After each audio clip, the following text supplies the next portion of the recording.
ओम नमो भगवते वासुदेवाय नमः। वास्तु ज्ञान गंगा चैनल पर आप सभी का स्वागत है।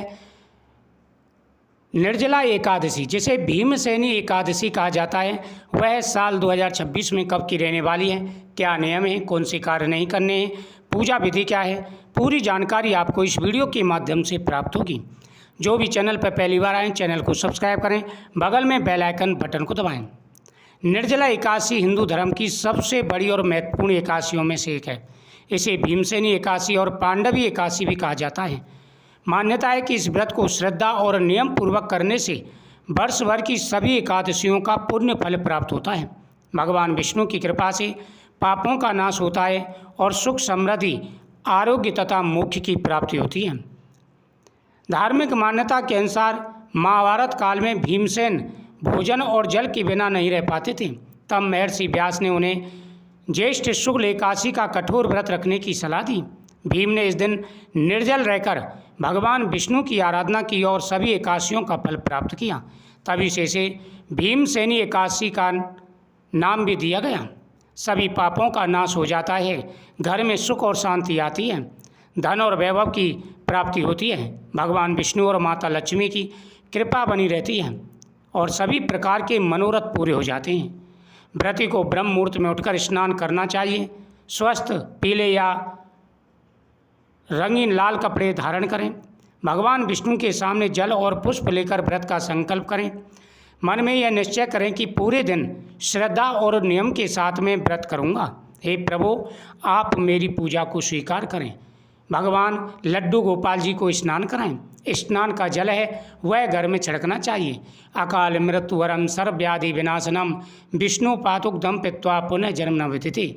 यानी यह जल पान करने से सभी प्रकार की व्याधियाँ दूर हो जाती हैं, अकाल मृत्यु का भय दूर होता है और भगवान का आशीर्वाद प्राप्त होता है। सुहागन महिलाओं को अखंड सौभाग्य प्राप्ति का वरदान प्राप्त होता है। भगवान के सामने आप कथा का श्रवण करें। भगवान के सामने इस दिन आप हवन भी कर सकते हैं। एक छोटा सा हवन भी आप कर सकते हैं और हवन गाय के घी से करें तो भगवान का आशीर्वाद प्राप्त होता है। एकादशी के दिन गौ माता की पूजा का बड़ा महत्व होता है। जब भगवान की पूजा कर लें तो गौ माता का पूजन जरूर करके आएँ। गौ माता को फल खिला के आएँ, मीठा खिला करके आएँ। गौ माता का आशीर्वाद प्राप्त होगा, आपकी मनोकामना पूरी होगी। उसके बाद में भगवान शिव का अभिषेक भी करें। आप भगवान शिव का अभिषेक करें, भगवान को नैवेद्य समर्पित करें और भगवान के सामने चौमुखी दीपक जलाएं। पीपल वृक्ष पर इस दिन पितरों के नाम से जल चढ़ाएं। पीपल वृक्ष के नीचे दीपक जला के परिक्रमा करें, आपकी मनोकामना पूरी होगी। घर के मंदिर या पूजा स्थान को साफ करें। भगवान विष्णु की प्रतिमा या चित्र स्थापित करें, साथ में माता लक्ष्मी का भी पूजन करें। पीले फूल, तुलसी दल, चंदन, धूप, फल और पंचामृत ओम नमो भगवते वासुदेवाय नमः मंत्र का जाप करें, आपकी मनोकामना पूरी होगी। इस व्रत में जल तक ग्रहण नहीं किया जाता, इसलिए इसे सबसे कठिन एकादशी माना जाता है। यदि स्वास्थ्य ठीक ना हो तो फलाहार या जल ग्रहण कर सकते हैं। रात में भगवान विष्णु के सामने भजन कीर्तन और मंत्र का जाप करें। अगले दिन द्वादशी तिथि में स्नान कर भगवान विष्णु की पूजा करें और दान दक्षिणा देने के बाद व्रत का पारण करें। एकादशी के दिन पितरों के नाम से जल चढ़ाएं पीपल वृक्ष पर। साथ ही पितरों के नाम से ब्राह्मणों को दान करना चाहिए। संकल्प के द्वारा आपकी प्रत्येक मनोकामना पूरी होगी, क्योंकि यह व्रत साल का सबसे बड़ा व्रत है। पूरे नियम के साथ में अगर इसका पालन किया जाए तो मनोकामना पूरी होगी। इस बार 27 मई को यह व्रत रखा जाएगा। भगवान विष्णु और माता लक्ष्मी की पूजा करें। तुलसी के पौधे में जल अर्पित करें। गरीबों को दान दें। जलदान, छायादान और अन्नदान। इस महीने में 3 दानों का बड़ा महत्व है और ये 3 दान सबसे बड़े कहे गए हैं। जलदान, अन्नदान और छायादान।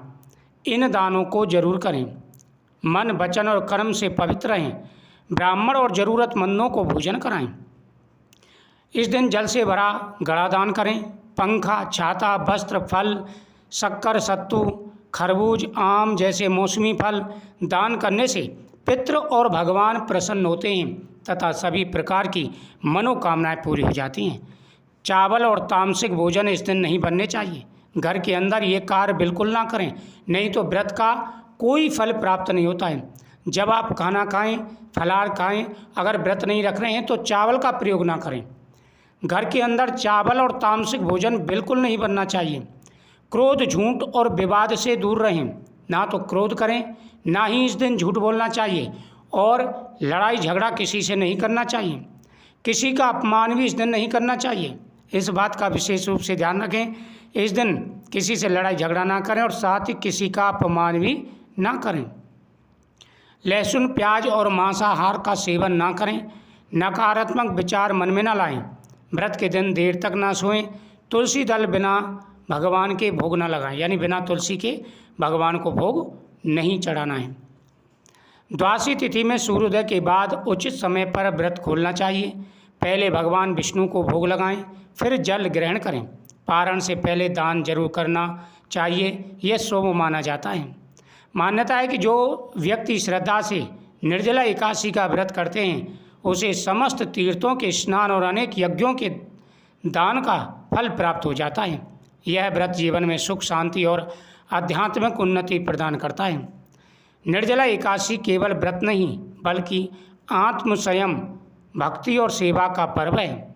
इस दिन भगवान विष्णु की आराधना और दान पुण्य करने से जीवन के कष्ट दूर होते हैं और परिवार में सुख समृद्धि आती है। तो निर्जला एकादशी का बड़ा महत्व है। निर्जला एकादशी को आपको कौन से काम नहीं करने, ये मैंने आपको बताया है। इस दिन लड़ाई झगड़ा ना करें, तामसिक भोजन ना बनाएं, चावल नहीं बनाने हैं, किसी का अपमान नहीं करना है, गौ माता की पूजा करनी है। अच्छा, दीप दान का बड़ा महत्व होता है। ज़्यादा से ज़्यादा दीपदान करें।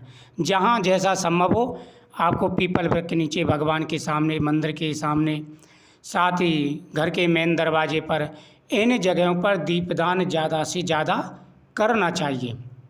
साथ ही आप निर्जल व्रत रखें। अगर निर्जल व्रत नहीं रख सकते, सामर्थ्य नहीं है, शरीर अस्वस्थ है, तो फलाहार का व्रत आप रख सकते हैं, कोई परेशानी नहीं है। लेकिन नियमों का पालन करना बहुत ज़रूरी है, तो इन नियमों का पालन करें। गरीबों के लिए दान पुण्य करें, जितना भी सामर्थ्य। जरूर नहीं कि आप लाखों का दान करें, आप एक गरीब को भी अगर दान करोगे तो भी आपको लाभ मिलेगा। और सबसे ज़्यादा जो दान का महत्व है वह है जलदान, अन्नदान और छायादान। यानी आप जल का दान करें, शरबत वगैरह बाँटें, भंडारे लगाएं, अन्न का दान करें, और साथ ही छायादान। छाया का मतलब है कि ब्राह्मण के लिए छतरी वगैरह दान करके आएँ, इससे आपको लाभ मिलेगा और आपकी मनोकामना पूरी होगी। साल का सबसे बड़ा व्रत है, तो पूरे नियम के साथ में इस व्रत को करें। आपके जीवन में खुशी आएंगी, आपको तरक्की मिलेगी, कामयाबी मिलेगी और आपकी प्रत्येक मनोकामना पूरी होगी, धन भी भरपूर आएगा।